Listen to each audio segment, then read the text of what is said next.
Take it away, Eric. Oh, hey. Hey. So we have everybody on, I take it? We're ready to roll? Or we want to wait a minute or two? People have started arriving about 20 minutes ago, so. Oh, okay. Well, then welcome. Welcome to our town hall here on this lovely June winter day, it seems like. And we have a number of things to go through today as far as the director's forum, the proposal and where we are in process, the script reading committee updates on the new office that has been going very well. A little bit more on the work that we've been doing in our DEI as well as COVID. So welcome everyone, and look forward to the discussions. Okay.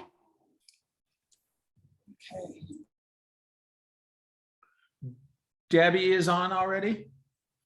There's Debbie. I am here. How are you? I'm fine. Okay, a little update on the Directors Forum. We met on May 18th as our first large meeting. We had a great turnout. About 30 people were there, and got some great suggestions, wonderful ideas. It was really nice to see people in person. We did decide at that point, based on all of the discussion points and the different topics we were working on, that we would have another meeting on June 18th, which will be at 1 o'clock. And I believe we're going to try to do it at the downtown rehearsal space. So that will be an opportunity for people who are attending to see that space if they haven't already. We're excited. The focus of that meeting will be to develop a charter for the Directors Forum. And also we're going to probably do, I guess we're kind of calling it a mini workshop on proposing plays. It will basically just be some basics of the procedure for Pentacle for those people that might be interested in getting a proposal together for the 2023 season. Aside from that, I don't have a lot of information at this point. We will also, I should add, we will also try to give a virtual option for that meeting. And one of the suggestions I received is perhaps, because with this kind of meeting, it's a little bit difficult, for everybody to follow. We may try to do some kind of breakout room when we get to the discussion part, so that anybody who is virtual feels a little more in the loop. And will be a little easier to keep track of what's happening. So I will take any questions if anyone has any, or move on to the next topic. Is the charter development something where you're going to be starting from scratch there, or have you started a template for it? Well, not absolutely from scratch. I kind of assigned Ken Hermans to come up with some talking points and some, some kind of basic things that we need to be sure we include. And then from there, we can develop it. We need a starting point before we can really even have the discussion and maybe have a vote on what is most important to include. So Okay. that's where we are. Well, thanks. Any others?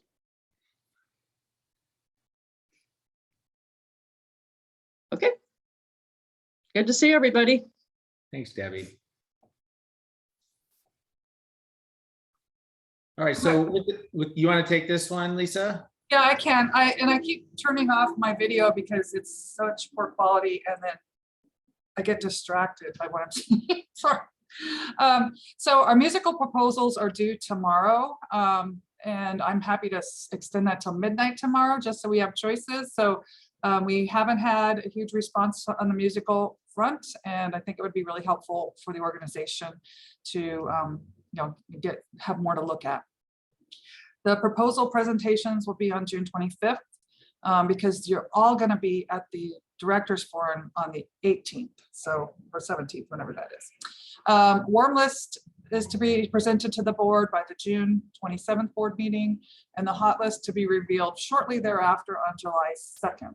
Now, some of the things that are going into this process is that, and if you haven't listened to our discussion of this before, is that this committee is scoring each of the scripts on basically 5 criteria related to the social relevance of the show, the DEI goals of the theater. Help me out here, Laura. What are your other criteria? We're looking definitely at casting considerations. Oh, Social, complexity. like, Yeah, go ahead, sorry. yeah, no. The social relevance of the shows, some of the technical aspects of it, but of course that falls with Chris Benham. Yeah, I mean, I think you touched on it. That's pretty much, yeah, the casting is definitely, I think, one of our things we're looking at strongly. All right, so then the play proposals are going to be due July 18th and the presentations will be on the 30th. That gives me time to do the royalty searches and all that sort of thing, and availability, etc. And then play proposal presentation on the 30th. Season selection meeting will be on August 6th. And then the season announcement, fingers crossed, by August 11th. That's based on me being able to get the rights for everything. So we have encountered that where we go out and it's not available, so we have to go with our next choice. So it's coming at us fast, and it's really busy time for this board. Doing a lot of weekend time in the summer, which is, thank them for their sacrifice. Lisa, on the music proposals, it looks like they're due tomorrow. Yes. Have you found that you've gotten a few more with the extension? No, well, I did get one more, but the show was not available. Okay. So I'm hoping on one coming through, but I haven't seen it yet. So one more. Okay. That's you, Laura. Yay. Well, the script reading committee, we've been busy. We will be submitting the warm list, as Lisa said. Lisa, you stole most of my thunder with what I was going to say. We'll get the warm list to the board on the 27th. Lisa will be posting a list on the website. So if do you have a link? Once you get that going, get the link up or share that with everyone, if you can handle that, Lisa. Well, it's right there on the screen right now. Oh, there you are, right there. Very easy to find.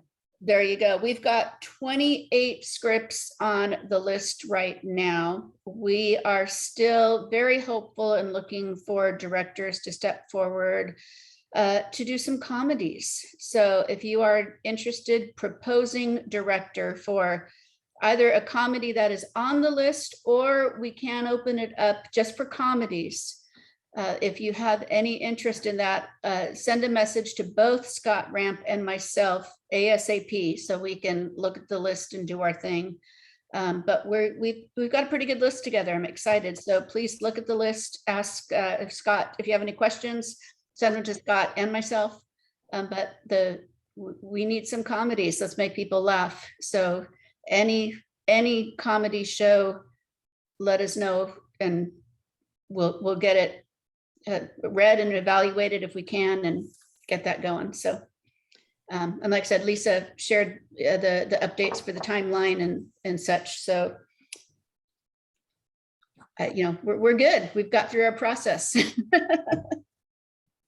Any questions? All right, take it away. Quiet group tonight. I know, this is like, this is gonna be record time. There you are. Oh. Well, we didn't have the financial report, so that our treasurer is returning from a cruise. So, okay, Liz. Okay. Hi, everybody. Lisa, thank you so much for putting these photos up. Our downtown space is about 99% there. At this point, we're just finalizing a few last minute changes and adjustments onto the HVAC system that we had to do. So when you're in there, you'll see some missing ceiling tiles, and we have one last inspection and we're clear, which is really very exciting and took much, much longer than we ever expected that it would. The red tape was awesome, fun. But the Right. good news is we're getting an urban renewal grant to fund about half of it. So Yeah. that's amazing. Yeah, which is great news, great news. At this point, we are using the rehearsal space, which is terrific. We have a lot of decor, a lot of pictures to hang and things to do. That's kind of falling off the priority list. It's going a little bit down the priority list based on the other things we have to do right now. Quinn's been terrific about getting video screens hung, and it's really going to be beautiful. I'm now working with Tony actively on finishing up the history display design. And that is the second picture from the left. It's going to be really, really beautiful. Tony and Sherry Ulmer have just done a remarkable job, and Tony's been extraordinary. I'm a facilitator and restorer of photos and doing a lot of the kind of the grunt work, and Tony is the real creative genius behind it, but it is going to be absolutely beautiful. That is pretty much the crux of it. Have I forgotten anything, Lisa or Quinn or anyone? Any questions? I would just say that parking policies are the same for volunteers as they are for any customer downtown. Mhm. So make note. And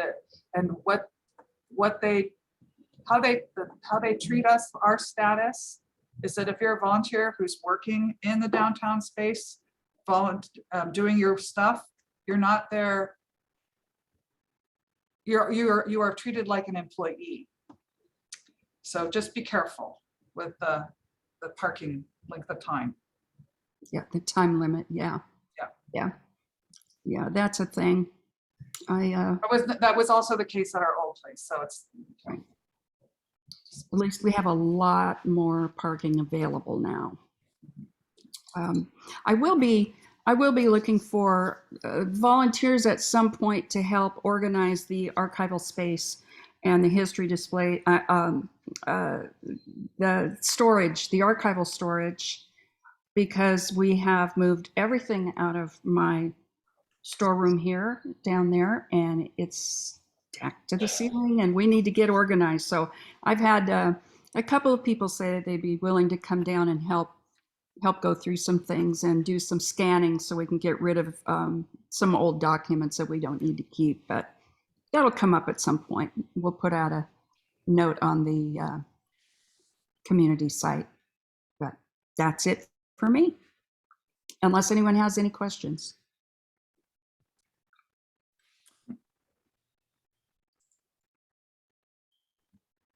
okay. Take it Quinn, away. Is it my time? yes. So we have started a task force on finding additional revenue sources for the office. So currently in our task force, our focus are additional classes. So right now we're looking for people interested in teaching classes. We don't have a system of how to do it yet. We're still brand spanking new on the task force. So we're developing ways of how to propose how to do a class. So information will come eventually about that and what requirements you'll need and how to basically make a class proposal. Sorry, 1 second, I gotta turn. Be careful. As well as classes, while that's not while this is not going to be our focus at the moment, we want to put additional performances there. So more experimental types of performances that usually wouldn't be put on a main stage. So even more intimate setting where you can have freedom of choice of how to place your seats. So yeah, that's all I have so far, unless I forgot anything. No, the cool thing is Joe's bringing her class down here, starting with the next session. So that'll be really nice for her folks because it is accessible. It is well ventilated. It's the parking for people with disabilities is plentiful-ish. And since they bring lots of food and stuff, so Liz set them up with a big kitchen area, kitchen-ish area, and so I think that's going to be a lot of fun for them because they'll be kind of on display here when things, as people go by, seeing stuff happening. So are there, when I'm thinking through just the decision-making process there, I know one of the things that we'd want to know first is just what dates and times during the next year or two do we have availability? I'm just curious what the decision-making process is there. Really good question. And Quinn, maybe you can answer that. And Juliet has a question in the comments, Quinn. right. Are the classes open to anyone or only members? Again, I'll answer Eric first. So for timing, of course, still new, so we're still figuring things out. But the main idea is that to provide classes, we have to do it on the weekend. So Joe's class will go from 9 to 12:30, and then we'll have about a 30-minute break so we can do cleanup and setup for the next class. And then Saturday will be just all classes day. So Sunday. anybody who's interested in teaching can do it on Saturday. And again, this is still stuff that we're developing. There may be other class times that we do for just under 18-year-olds, and a better time before 5 would work for them. You're breaking up, Quinn. But yeah, and we that have. that won't conflict. Quinn, we've kind of lost you. So I'll say what I believe is happening. I did miss the last task force meeting, is that before our regular rehearsals, there's a time in there when classes could also be offered in the space on weekdays. And Liz has her hand up. Yeah, I apologize. I did want to mention in the rehearsal space that we are working on privacy walls that will help us block some of the sound and distraction from the street in the rehearsal space and in Lisa's office and the history display space. So there will be more news coming on that. I think that's all I needed to say about that. I apologize, but I'm very distracted here. So do we have Quinn back to answer Juliet's question? Because that's what I didn't want to answer for him. I don't know if we have him. Well, let's see if am I still breaking up? You're better without your video. That's good. All right. Can you read me the question? Okay, you're not good. Not good, Quinn, sorry. I think we can answer Juliet's question though. Lisa. So I can answer it. The goal is that the classes, the education component, will be providing access to more than just our members, that it will be anybody from the community that wants to participate, with the notion that if something you want to do something in theater, the scariest thing to do is go to an audition without any kind of knowledge of the organization. Now, Joe's class has been a really good way to introduce people to the theater, but a class, there's no competition. You're all there to learn, and you won't be kicked out unless you're a terrible person. But we want everybody to succeed, and then move on to the stage and get to know the people of Pentacle Theater, and plus it's a low cost to get a class going. There's no royalties involved. There's no costuming, etc. It's very, very basic. Sorry, Quinn. Sorry, Quan. So I think, any other questions on the office and rehearsal space?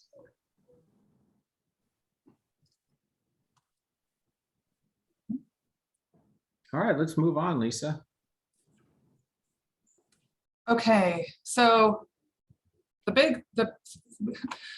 gonna turn on my video here because I do better.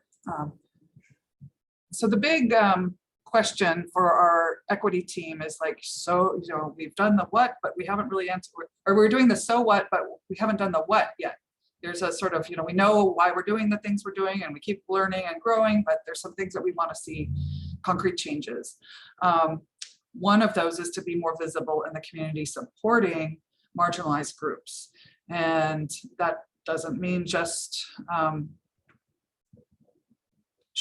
reaching out to groups for them to do something for us, but for us to just be there and supportive and show up. And the first event we're doing is the Pride event. It's in downtown Salem on June 11th. Isaac is lining up volunteers to work that event, mostly starting with the cast of 12th Night, because there are a lot of young people in there.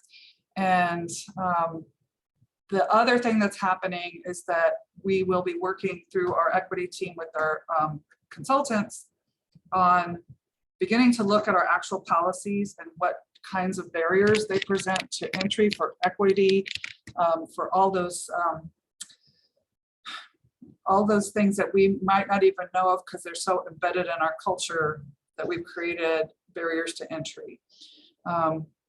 So I can't really say how they're going to change and how they're going to be different, but I will say, we're pretty good about our statement of, we're open to everybody, but we don't really offer equity access. So for example, if somebody needs transportation to participate in a show because they rely on public transportation and Pentacle Theater is not on a bus line, there are barriers to being a Pentacle volunteer. And it's also, well, and I'll even say there's the director's forum. As you looked around that room, most of the people in that room were my age or older. And so to be like the only young person in the room felt very othering for some of the folks who were participating. So we got to figure out that stuff too. How do we, how do we address those things? And Juliet and Clyde are both on that team. So if they have something more they want to add, that would be great.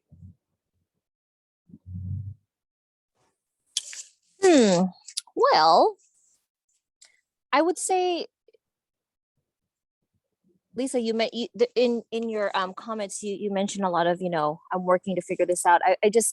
I'm reflecting here, and I think that when we do the diversity work, looking at things through an equity lens, through a cultural lens, and the preparation that we're doing now leading up to a lot of the actions that we are, hoping to put together, I think it's important to also say that, yes, there's a core group that's working on the equity work, but it's going to be, in my opinion, everyone at Pinnacle. So, and I say that because it takes more than us, the equity group. We're going to look to get some support from members. At least I know I am. If anyone has questions about equity work or anything like that, I would love to have dialogue with you.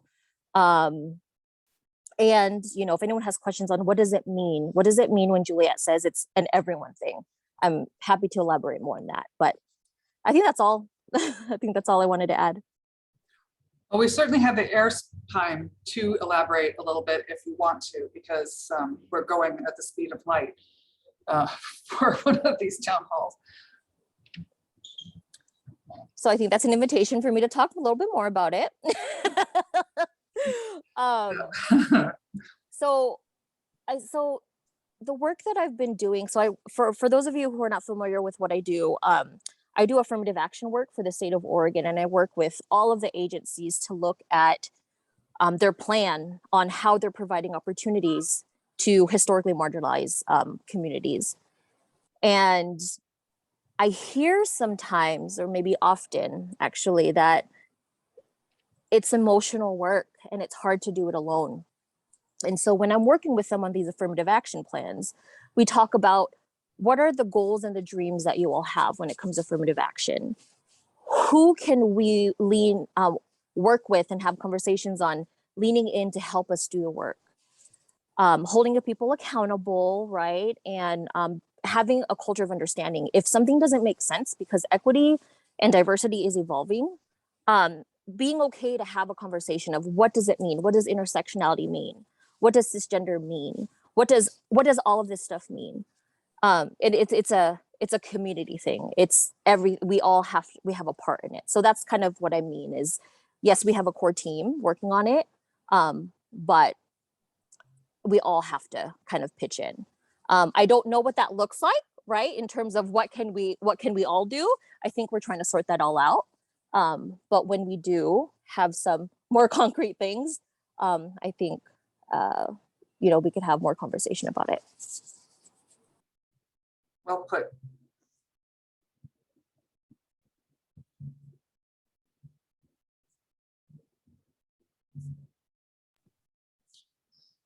Okay. When is the DEI's group's next meeting? Oh, so we meet on the third Tuesday of every month, the larger group, but there are smaller groups that are supposed to be meeting between now and then. Okay. So I'm hopeful that those folks will get together, and it might be that depending on what our small teams come up with, that Pentacle people meet more frequently, separate from the Kaiser folks and separate from the consultants. But I think that's a group decision, but I'm hopeful that that's kind of where we'll be going. So it feels more alive and in process. Yeah. Because a month can feel like a really long time, but it can also fly by. Do you want to take COVID, Eric? Sure. So, this is a continued effort. I know that we've had frustrations around how we've been looking at things versus others at times, and it's still a roller coaster ride as far as the ups and downs and how society's been looking at it from a liberal standpoint and a conservative standpoint. But we continue to move with the same direction that we established with masking recommended, as well as showing vaccination.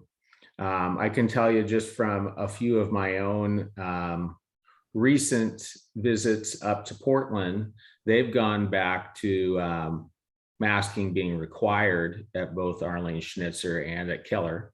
So it might be something that the board will want to review again. It's something that's now gotten closer to home.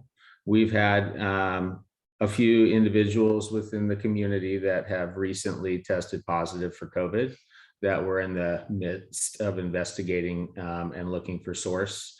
So that's something that will probably be further discussed in our board meeting at the end of the month. But, we've gone a long time because of our conservativeness with not having any type of outbreak, but now we have. So it's something that I think we just need to be diligent to and continue to monitor and make sure that we're logical in how we approach these things. Yeah. So take care of yourselves, folks, because it's some of the folks in our community, they're even though they're completely up to date, are having terrible symptoms. So that's not fun. We don't need that to happen. Okay.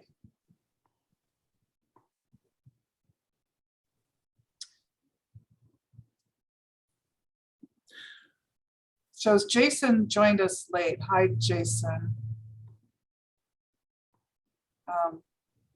Sorry you missed it. We've been going really, really quickly. No, I've heard it. It's good. Thank you. So any further questions, any comments for the good of the order, any ideas that anyone wishes to share with us? It's your meeting, so it's our community town hall.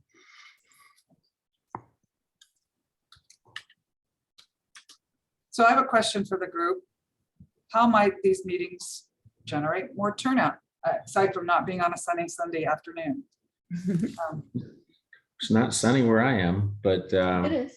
I certainly would like to get to a point where we're in person again too, but based on what's recently happened, that's probably not going to happen for a while. I think it might be valuable to identify ways in which some of the work groups, as they start to come forward with ideas on how we can all embrace some of the things and activities, that might be helpful.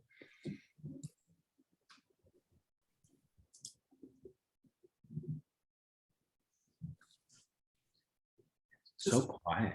I know, it's so weird. By the time I get home, it's supposed to be lightning and thunder and pouring rain at my house. So I missed the prime gardening hours.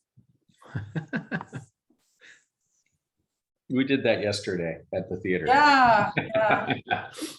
I'm not as sore as I thought I would be today, so I imagine tomorrow it's gonna. How about you, Holly? Yeah. Going back to the discussion about the classes in the downtown space, what kind of classes are you thinking of wanting to see there? So Quinn isn't, I don't know if you can speak, but. Am I- do I Okay, go work- ahead. Do I work now? Okay, the classes, I don't want to say specifics because I don't want to promise something that we can't keep. You know, until we get teachers to sign up for these classes to teach and such, we can't say for sure. But what we would love is to see improv classes, dance classes, and audition classes as well. And a lot of talk at the last meeting that we had was having show specific workshops. So for example, 12th Night was the last show that came. We would have a Shakespeare workshop helmed by somebody, but that would be the idea. There's one sign up to teach. We are working on that, Franca. We don't have a system yet, but at this time, we're just working on that. So at our next meeting, Jerry is going to work on the proposal to get that set up and for people to start teaching classes. We would love to do that in at least the fall. That's our goal. So yeah. Liz has her hand up. Yeah, I think a couple other ideas that we talked about for classes were some on the technical side, learning QLab and how the sound and lights and projection work for people who are interested. I would love to see some vocal dialogue, diction lessons and coaching, projection and vocal strength, articulation, and those kinds of things as well. We could have fight choreography, we could have stage combat, any number of things with a qualified teacher.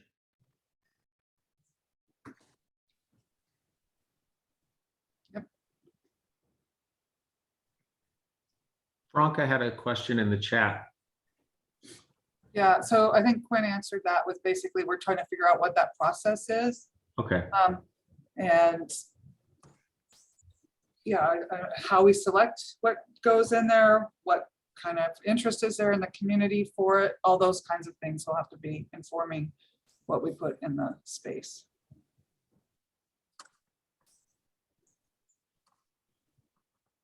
We've also talked about looking at it for small venues at some points as well.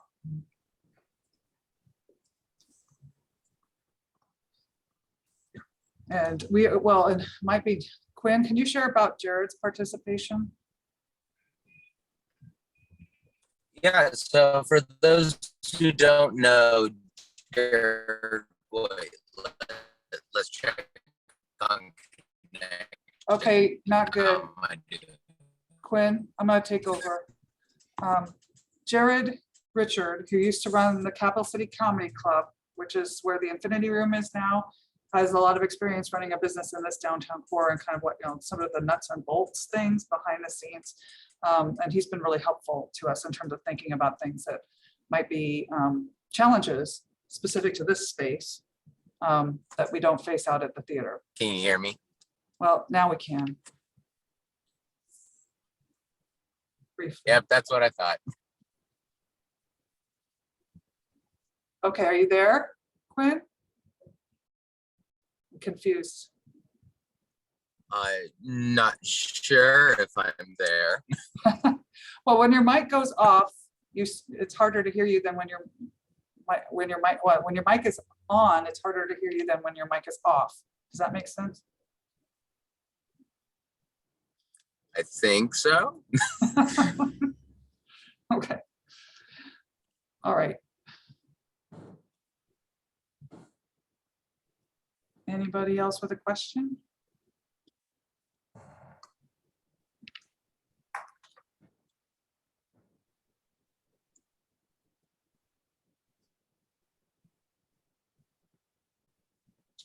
Okay.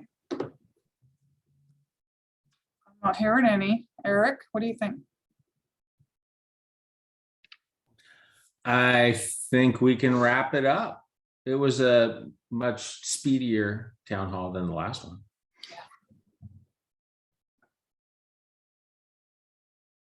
Thanks everyone for coming and enjoy the rest of your Sunday. Bye. Thank you all. Bye.